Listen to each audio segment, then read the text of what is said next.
Hello friends, कैसे हैं आप लोग। आई होप कि आप लोग अच्छे होंगे और अच्छे से स्टडी कर रहे होंगे। देखिए, यदि आप इस वीडियो को देख रहे हैं तो या तो आप क्लास 10th के स्टूडेंट्स होंगे या क्लास 10th में जाने वाले होंगे। खैर, कोई बात नहीं है, यह दोनों के लिए है। ये जो टॉपिक है समीकरण को हल करना, यह क्लास 10th का बहुत ही महत्वपूर्ण टॉपिक है। इस टॉपिक को हम लोग इस वीडियो में विलोपन विधि से हल करेंगे। और अगर आप इस वीडियो को पूरा देख लेते हैं तो मैं उम्मीद करता हूं कि आपको कोई और वीडियो देखने की ज़रूरत नहीं पड़ेगी। बिल्कुल आसान भाषा से हम लोग इस वीडियो में समझेंगे कि विलोपन विधि से समीकरण को कैसे हल करते हैं। तो आइए वीडियो को शुरू करते हैं। देखिए, जब कभी भी आपको विलोपन विधि से समीकरण को हल करने के लिए कहा जाएगा, उसमें आपको दो समीकरण दिया जाएगा, समीकरण 1 और समीकरण 2। ठीक, और ये दोनों समीकरण दो चर वाले होंगे। जैसे इसमें चर क्या है x और इसमें चर क्या है y। ठीक है ना। तो इसमें क्या करना होता है कि या तो आप चर x वाले को क्रॉस करेंगे, काटेंगे, ठीक, या चर y वाले को काटेंगे। दोनों में से किसी एक को काटना होता है इस तरीके से। ठीक है ना। तो चलिए समझते हैं इसको कैसे सॉल्व करना है। तो सबसे पहले हम लोग क्या करते हैं, इस सवाल को लिख लेते हैं। 3x प्लस 4y बराबर 10, इसको मानेंगे समीकरण 1। ठीक, और समीकरण 2 क्या है, 2x, इसको नीचे लिखते हैं। 2x माइनस का 2y बराबर 2, इसको मानेंगे समीकरण 2।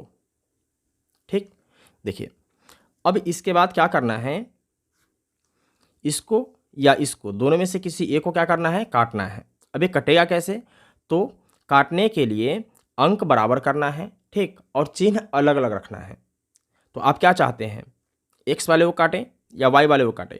ठीक, आप जो कहेंगे उसी को हम लोग काटेंगे। ठीक है, चलिए हम लोग एक्स वाले को काटते हैं। तो एक्स वाले को काटने के लिए क्या करना होगा, इस दोनों अंक को बराबर करना होगा। ओके, अब ये बराबर कैसे होगा, तो बराबर करने के लिए इस नीचे वाले यानी समीकरण 2 के जो x का मान है गुणांक, ठीक है, इससे ऊपर गुना करेंगे समीकरण 1 में। तो यहाँ x का गुणांक क्या है, 2, तो ऊपर में गुना करेंगे 2 से। ठीक, और समीकरण 2 में गुना करेंगे ऊपर वाले यानी समीकरण 1 के x के गुणांक से, कितना है 3, तो यहाँ 3 से गुना कर देंगे। ठीक, आप चाहें तो यहाँ लिख भी सकते हैं समीकरण 1 में 2 से गुना करने पर और समीकरण 2 में 3 से गुना करने पर। ठीक, अगर नहीं भी लिखेंगे फिर भी कोई बात नहीं है। ठीक है, लेकिन एक चीज़ आपको ध्यान ये रखना है कि गुना सिर्फ इसमें नहीं होगा। ठीक है, समीकरण के सभी पदों में गुना होगा। जैसे 3 से हम गुना करेंगे 2 में, क्या हो जाएगा, 3 दूना 6, x है तो x, प्लस 4 दूना क्या होगा 8, y बराबर 10 दूना 20। ठीक है, अब समीकरण 2 में 3 से गुना करेंगे, लेकिन सभी पदों में गुना करेंगे। ऐसे ही आप लोगों को भी करना है। तो 3 दूना क्या हो जाएगा 6x, माइनस है तो माइनस देंगे यहाँ, 2 तिया 6, y है तो y लगाएंगे, बराबर 3 दूना 6। लेकिन यहाँ पर यदि आप देखेंगे तो अंक तो बराबर हो गया, क्या ये कट जाएगा, तो नहीं कटेगा। देखिए, काटने के लिए क्या करना होता है, अंक बराबर होना चाहिए और चिन्ह अलग अलग होना चाहिए। लेकिन यहाँ कुछ भी नहीं है ना, कोई चिन्ह नहीं है, इसका मतलब यह है कि ये प्लस में है। ठीक, माइनस में होता है तो माइनस में लिखना जरूरी होता है, लेकिन प्लस है तो प्लस में लिखना जरूरी नहीं है। ठीक है, आप लोग समझ जाइए कि ये प्लस में है। तो यहाँ दोनों क्या है, प्लस प्लस में है, तो ये नहीं कटेगा। ठीक, एक प्लस में होना चाहिए और एक माइनस में होना चाहिए। अब क्या करेंगे, तो घटाने पर क्या होता है, चिन्ह बदल जाता है। ठीक है, तो यहाँ आप लिख सकते हैं घटाने पर, घटाने पर। ठीक, घटाने पर क्या होता है, चिन्ह बदलता है। ठीक, लेकिन ऊपर वाले समीकरण का नहीं बदलेगा, सिर्फ नीचे वाले समीकरण का बदलेगा। ठीक है, प्लस से क्या हो जाएगा माइनस, माइनस है तो प्लस, और ये प्लस में है तो माइनस हो जाएगा।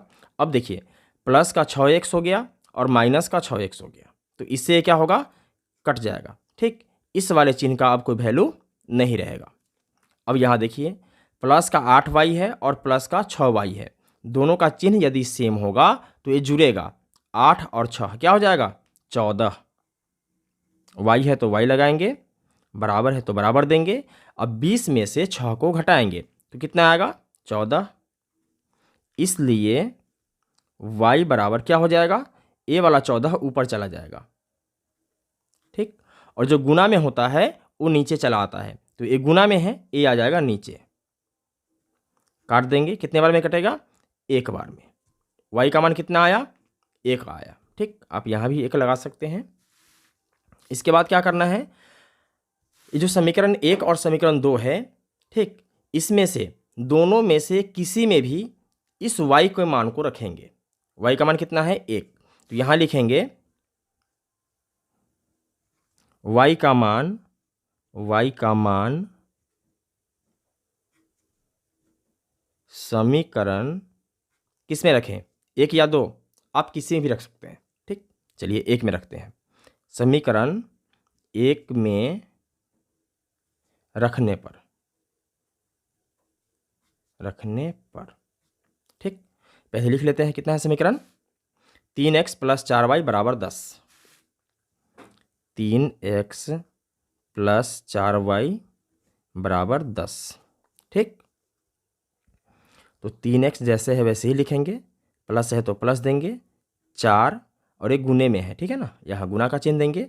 y का मान कितना है, 1, तो y को हटाएंगे और इसके बदले यहाँ 1 लिखेंगे, बराबर 10।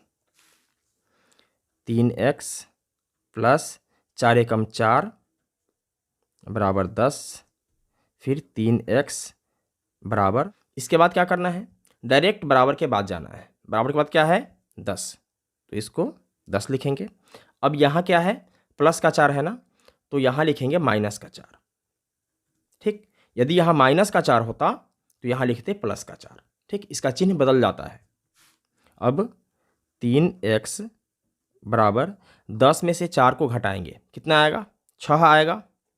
इसलिए x बराबर a वाला 6 ऊपर चला जाएगा, बटा जो गुना में होता है वो नीचे आता है, तो 3 आ जाएगा नीचे। काटेंगे, 3 दूना 6, यानी कितना आया, x का मान 2 आया, ठीक। यहाँ आप लिख सकते हैं x बराबर 2 और y बराबर कितना, तो 1। यही क्या हो गया, इस समीकरण का हल हो गया, आंसर हो गया, ठीक है। तो दोस्तों मैं उम्मीद करता हूं कि आपको विलोपन विधि समझ में आ गया होगा। अगर आपको विलोपन विधि से संबंधित या किसी भी विधि से संबंधित कोई भी सवाल होगा आपके मन में, तो आप हमें कमेंट के माध्यम से पूछ सकते हैं। मैं कोशिश करूंगा आपके कमेंट का जवाब देने का। और दोस्तों हमने पिछले साल तक पूरे सिलेबस को कंप्लीट कर रखा है, जिसका अलग अलग प्रश्नावली के हिसाब से प्लेलिस्ट बना हुआ है, और उस प्लेलिस्ट का लिंक नीचे डिस्क्रिप्शन बॉक्स में और ऊपर प्लेलिस्ट में दिया गया हुआ है। आप चाहो तो डिस्क्रिप्शन बॉक्स में जाकर देख सकते हो, नहीं तो डायरेक्ट प्लेलिस्ट से भी देख सकते हो। तो फिर मिलते हैं एक और वीडियो में, तब तक के लिए जय हिंद।